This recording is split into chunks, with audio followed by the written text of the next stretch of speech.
Wall Street posts its worst quarter in almost 3 years as Donald Trump doubles down on his tariff threats. Meanwhile, India is offering to cut tariffs on US goods, hoping the move will spare it from the worst of Trump's levies. And what's behind Germany's $500 billion spending spree? Hello, I'm Oscar Zabakti with the latest business and finance news here on TRT World.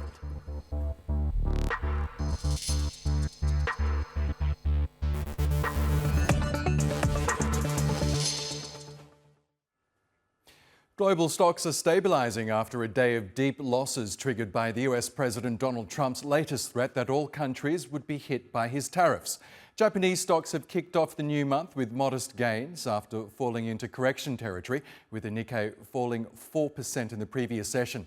South Korea's Kospi index has climbed more than 1.5%, while Hong Kong's Seng edged up 0.3% following steep losses on Monday. It comes after Wall Street managed to rebound, capping a volatile month and quarter. The S&P 500 snapped a 3-day losing run, while the tech-heavy Nasdaq managed to recoup some of its recent losses. But both indices have suffered their worst quarterly decline since 2022 over Donald Trump's tariff plans. And oil prices have extended their rally after Trump threatened new tariffs on Russian crude and vowed to take action against Iran. But concerns that his trade policies could fuel stagflation or even a US recession are keeping gains in check. Meanwhile, gold surged to another record high as investors continue to seek safe haven assets amid the uncertainty. Let's get more on this now with Tim Waterer, Chief Market Analyst at KCM Trade. He joins us now from Sydney. Really good to have you back with us, Tim. So it seems that investors have shaked off some of that anxiety we saw in the previous sessions. What's your outlook in terms of US equities, given that Trump is about to announce potential plans for reciprocal tariffs? Nice to be with you. Yeah, recovery effort of sorts today, wasn't it, on Asian markets and, of course, the US last night. In terms of, what to look for the rest of the week, it really comes down to what is announced on April 2nd. Will it be the scorched earth approach from Trump, where every country is tariffed at quite a severe rate, or will there be some leniency, as he has hinted to? So if that is the case, then I think there is scope for a further rebound in markets this week. If perhaps there are some exemptions and maybe the headline tariff figures aren't as severe as feared, but we're really in wait-and-see mode, and I think that's why we saw, yes, a move higher in markets, but still a lot of circumspection, I think, until we see what those final tariff figures are in terms of reciprocal levels from the US.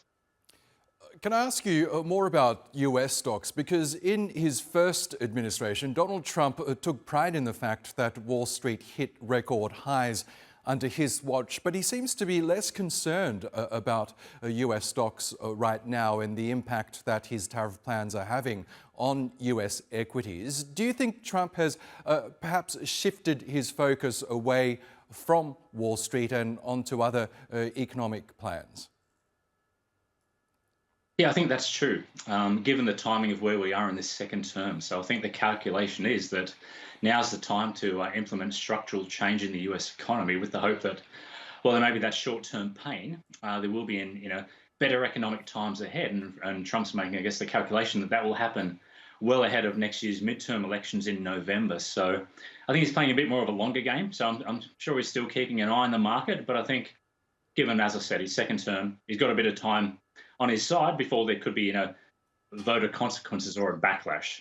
Yeah, as I said, I think if, it remains to be seen whether these tariffs are a bargaining tool and it could just drag on a few months and then we'll be back to normal, or whether this is they will be in place for years. And if that is the scenario, I think sort of that economic recovery could be a bit harder for the US economy, and there could be more questions facing Trump next year. Tim, Asian stocks haven't been spared the volatility. We've seen recent deep losses in Japan, also in China as well, less so in Australia. But what are Asian investors concerned about right now? Is it all about Trump's tariff plans, or is something else at play here? The main issue is the tariff plan. So I think if you look at what's happened in Japanese markets over the past week and South Korea as well, it's really been that weakness in the auto industry, because it's not so easy to sort of escape that 25% tariff coming in a few days' time. It's not so easy to just shift manufacturing to the US. And of course, the risk they have is if they do commit to infrastructure and building plants in the US, and then there's a pivot on policy, and maybe it's not 25% anymore in 6 months' time, and maybe it's half that, then that raises a lot of questions. So for what does the company do there on end? So it's difficult to plan at the moment. So yes, that's one factor. And I guess, I was just waiting to see what these reciprocal tariff measures will be. So as you say, some markets are faring a little bit better than others. But overall, I think, there is a lot of caution in the market right now to see what's announced on April 2nd. Okay, Tim Waterow, great to get your thoughts as always. Thank you. Thank you. Well, as Tim mentioned, Donald Trump is expected to announce reciprocal tariffs at several countries on April 2nd. Trump argues that the action is against countries that it feels responsible for the bulk of the US trade deficit. Ahead of the announcement, the Indian government has reduced or removed basic customs duties and other tariffs on several items and sectors, a move that's been criticised by the opposition as appeasing Donald Trump. Smita Sharma reports from New Delhi. India is preparing to commit to duty cuts for a number of US imports, with Trump's reciprocal tariffs threat looming large. Trump says he wants to create a level playing field to boost American industry, demanding steep duty cuts from India in many sectors. Automobiles, electronics and pharmaceuticals are likely to be impacted. 25% tariff, or 20 to 25%, which is what Trump has threatened. Automobile components, which is what India exports to the United States, would probably lose somewhere about 2 to 3% of their profits. Knowing the way that Trump's tactics are, he will first hit you and then he'll put his hand out and say, let's strike a deal. An MK Global report says India could lose between $6 billion to $31 billion in overall exports, depending on US tariffs set at 10 to 25%. To mitigate the impact, the Modi-led BJP government has proactively offered tariff cuts on a range of US imports like almonds, cranberries and bourbon whiskey. Political opposition in parliament has criticized the Modi government for bending over backwards. Pro-BJP trade bodies have also asked the government to protect interests of the agriculture sector, like grains and soya, from heavy American subsidies to its farm sectors. Agriculture and dairy, they are the two critical sectors where I don't think that we should cut our duties, and this is an open fact that US has been giving a lot of subsidies to their agriculture. And as a result of that, they make it sure that the prices of agricultural products should not exceed that of the international prices. Therefore, there is no chance that India can have an excess over the American markets. The US is India's largest trading and export partner, with a trade surplus of nearly $35.3 billion, accounting for about 18% of total Indian exports. The tariff war could lead to job cuts in apparel, gems and jewelry sectors in India. I think the bigger concern would be that the concessions, a partial concession was given to other countries and not to us. Indian and American officials are engaged in intense negotiations to finalize a long-pending bilateral trade agreement. Meanwhile, government officials are hopeful of potential reprieve and not being targeted along with countries like China, Canada or Mexico when Trump makes the awaited announcements on reciprocal tariffs. Officials say they are exploring a phased-out implementation of new trade measures to cushion in the feared impact. Smita Sharma, TRT World, New Delhi. Well, joining us now is Manoj Kawal-Ramani. He's a research fellow at the Takashila Institution and joins us now from Bengaluru in India. Really good to have you with us, sir. We know that Donald Trump has previously called India the king of tariffs because of the high levies that it imposes on a lot of imports coming from the US and other parts of the world. But it seems now that Prime Minister Narendra Modi is looking to change that. What impact might his removal of various tariffs have on the Indian economy, do you think? Thank you so much for having me. Look, I think that there is a benefit, there's a silver lining in what's happening. Of course, there are tremendous challenges that are likely to take place just because of the fact that there is tremendous uncertainty in the nature of this policy and how it will be implemented. Are we going to see reciprocal tariffs? Are we going to see a flat rate on certain products? So I think that uncertainty is something that's going to create challenges. But in terms of broadly the Indian economy, like I said, there's a silver lining here.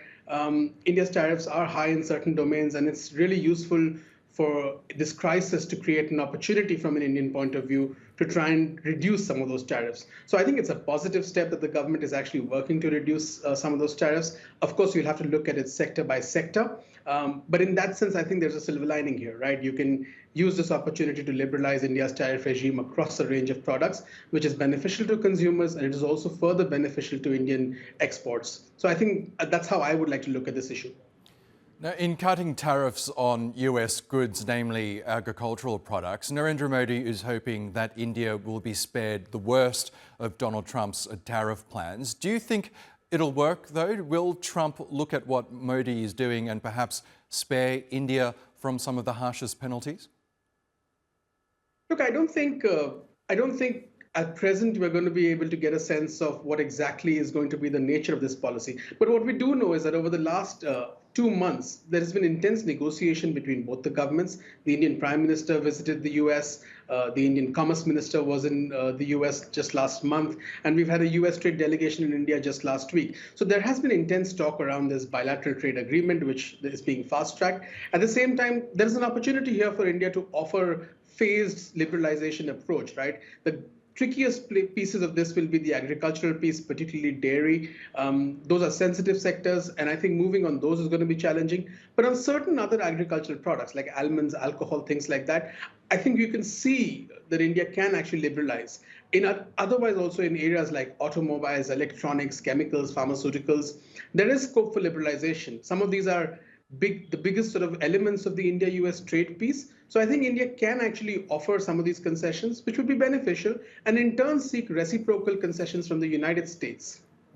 Yes, I wanted to ask you more about this ongoing discussions regarding a free trade agreement between the US and India. We know Narendra Modi visited Washington last month. It seemed like it was more of a business-first approach to that meeting over really any other issue. What do you think will happen with the potential FTA? When might we see it actually be inked?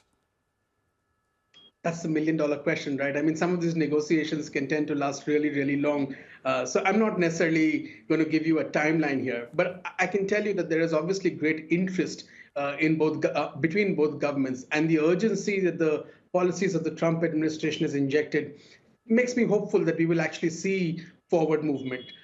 Historically, FTAs that India has negotiated has taken a long, long time. But we've actually, in the last few years, moved far quickly with firstly an agreement with Australia. But I think that there is this process which is in place right now. I'm hopeful that within this year, we'll see some sort of an announcement, or even earlier before the year is over. I think the key piece here is that the trade frictions are one part of the relationship. This is a strategic relationship which was acknowledged by Trump 1.0, continued under the Biden administration. And even today, I think Trump sees India as a strategic partner. The trade frictions will be addressed if you keep the broader strategic relationship in mind. And I think both sides are cognizant of that. Okay, Manoj Kawal-Brahmani, we'll have to leave it there. Great to get your thoughts as always. Thank you. Thank you.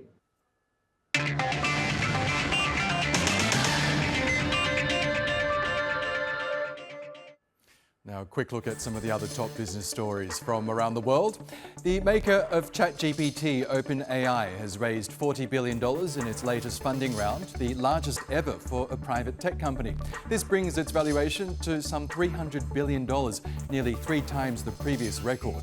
OpenAI is now one of the world's most valuable private companies, behind only SpaceX and on par with ByteDance. Argentina has achieved a significant improvement ahead of mid-year elections, reducing its poverty rate to the lowest level since 2022.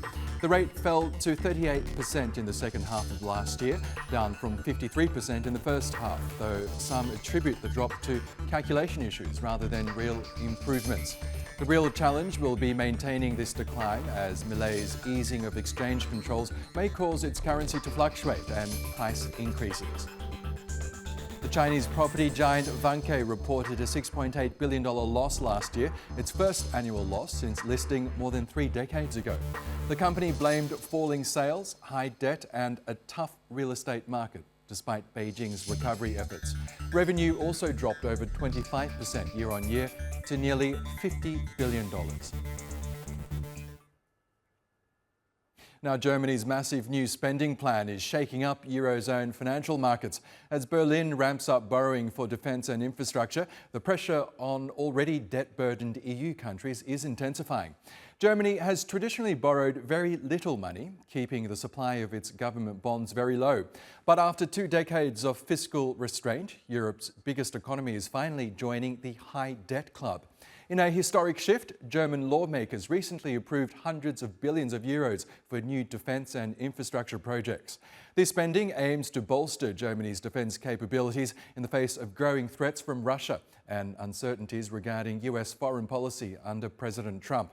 As a result, 10-year Bund yields have climbed nearly 3%, the highest since a global bond sell-off in 2023. Since German bonds set the benchmark for the Eurozone, this surge is pushing borrowing costs higher across the region. Countries with already high debt like France and Italy are already feeling the squeeze.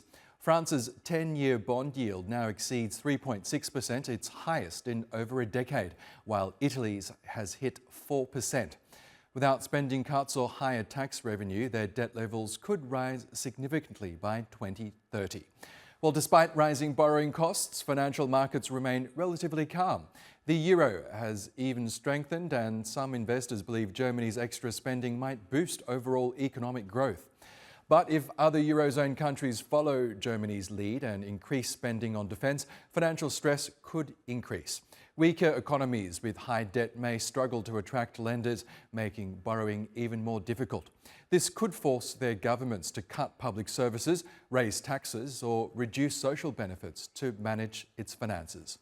Well, let's bring in Francesco Rizzuto now, who's a professor of law at UCFB at the University of East London. Really good to have you back with us, Professor. We know Germany in the past was known for its fiscal discipline. Even the EU criticised Germany for how thrifty it was in the past, but now it's unveiled this more than $500 billion spending plan. Tell us more about what you believe is behind this. Is it just about countering Russia's aggression? No, good morning. No, it's a lot more than that. Obviously, the issue of the Ukraine and actually gearing up to face threats from the East is important. But frankly, the German infrastructure has been crumbling because there has been no investment in there. And secondly, the German economy has been in the doldrums now for 3 or 4 years. And really, they need investment, they need growth, they need development. That's what's behind it. It's not just about defense, really. And obviously, this has been exacerbated by the uncertainty created by the new Trump administration, which they could see coming over the horizon. So it's not just about defense. It's about development, it's about growth, it's about developing the infrastructure. And whilst I take the point that this may create instability in other parts of Europe, in other words, in those parts of Europe that are heavily indebted, where their interest rates will go higher and it'll cost more to pay for that debt, I actually think that in many parts of Europe, this will actually be a stimulus for growth. If you like, the German motor of the European economy was basically juddering along and breaking down. This will give an opportunity for that engine of growth, particularly in Germany, to help the others. Yes, because we know for decades, really, Germany has adopted this rather unique policy of keeping borrowing to a minimum. It's been hoarding its surpluses over many years to the extent that Brussels has had to intervene and basically urge Germany to spend more. But of all countries in the Eurozone, Germany really can afford to spend this type of money. You mentioned infrastructure. What else should Germany be spending its money on? Well, I think infrastructure is the key thing. I don't think that they're going to be spending much money on consumer things. In other words, spending that is just about the short term. I also think that Germany should spend money on diversifying its industrial base, really. Now, whether that will be a combination of state money, I think the state will essentially facilitate, make it easier for companies, for example, companies that are heavily involved in producing motor vehicles, and we know that there are challenges there. Germany could invest a great deal more in facilitating that switch, if you like, from carbon-based engines to electric engines, whether that's a good thing or not. But the question is that those are the kind of investments that I think are going to proceed. But I think it's difficult to appreciate the extent to which German infrastructure, railways, roads, public buildings, and so on, and this will pull in goods from other parts of Europe, particularly northern Italy, for example. So it's the whole works, really. I think it's difficult to appreciate the extent to which Germany has become the problem child, actually, of the Eurozone economies. And Professor, we know Germany's auto sector has really been one of the key drivers of economic growth of the country. But at this juncture, as you pointed out earlier, it's facing pressures on a number of fronts, including from Donald Trump's tariff threats on EU car exports, but also from China. Its auto sector is managing to produce electric vehicles at a fraction of the price that Germany is. How can Germany look at its auto sector to perhaps innovate and compete with the likes of China and Donald Trump's tariffs? I think competing with China is now going to be extremely difficult and long-term, not just for Germany, but for all auto producers in Europe. I think that they're taking some steps, not just to sort of make it more expensive for the Chinese to dump their electric vehicles into Europe. So we've raised tariffs against that. But that doesn't buy you the future. That buys you a little bit of time to try and get your production at levels and costs that European consumers can afford. So I think that it's going to be extremely difficult. I think that one can try and do it through incentives to consumers to buy more, but I actually think the Chinese have got such a technological advantage that I'm not sure that we will ever be able to match the Chinese and certainly get to a position where our industries are in a good position. I think the real elephant in the room is what happens tomorrow. We have an idea what's going to happen tomorrow, but I think that that's going to send real shockwaves through the Eurozone economies, because it's going to make it extremely difficult, particularly for European manufacturers, but those European countries that export a great deal to America. Yes. I'm so sorry to interrupt you there, Professor. We will have to leave it there, but as you say, we'll be keeping a very close watch on Trump's tariff announcement in the next 24 hours. Thank you, as always, for joining us on the programme. Pleasure. Good morning. Now, she was the far-right candidate opinion polls tipped as the favourite to win France's next presidential election. Marine Le Pen's political career now lies in tatters after being convicted of embezzlement and banned from running for public office for 5 years. The National Rally leader says she's innocent and has vowed to appeal what she says is a political decision to stop her presidential bid. TRT World's Victoria Innes has more. The judge hadn't yet finished delivering his sentence when Marine Le Pen was already out of the courtroom doors. Banned from running for public office with immediate effect, she'd seemingly heard enough. By the time she arrived at Party HQ, it was clear beyond question the gravity of her situation. A 5-year ban, a $100,000 fine and a 4-year prison sentence, 2 of which will be suspended, the other 2 spent with an electronic tag. I think fundamentally that this blow today is, and I'm using the court's term, a blow to democracy. While she won't go to jail, any hopes of running for president in 2027 are dashed. An even harder pill to swallow, given new polling puts her as the favourite to win. It's a shame. It's a shame because we needed a different president. We needed the national rally to win. So I hope Bardella will win. There you go. Because considering the mess in France, it might be time for things to get sorted. The trial was all about whether the National Rally leader had used European Union money to pay for her own party staff, including a bodyguard. In the end, the court concluded the answer was yes, to the tune of $3.1 million. 8 other party members were convicted alongside her. An election is a meeting between a candidate and the people. And clearly, the judges did not want it to be Marine Le Pen. They wanted to deprive them of their candidate of choice and perhaps of a future presidential election. This is a very serious matter. Jordan Bardella, the president of the National Rally and the man poised to replace her if she can't stand, labelled it the execution of French democracy. But there was also anger from outside. On social media, Hungary's Viktor Orban posted, "I am Marine." While Russia said more and more European capitals are going down the path of violating democratic norms. Marine Le Pen says she will appeal. The question is, can it be done in time? Few had expected such a severe judgment, and its consequences are likely just beginning.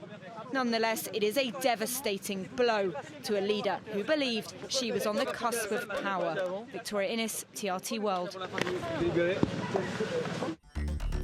And that is all your latest business and finance news. Stay with us. Newsmakers is next. Thanks for watching. Bye for now.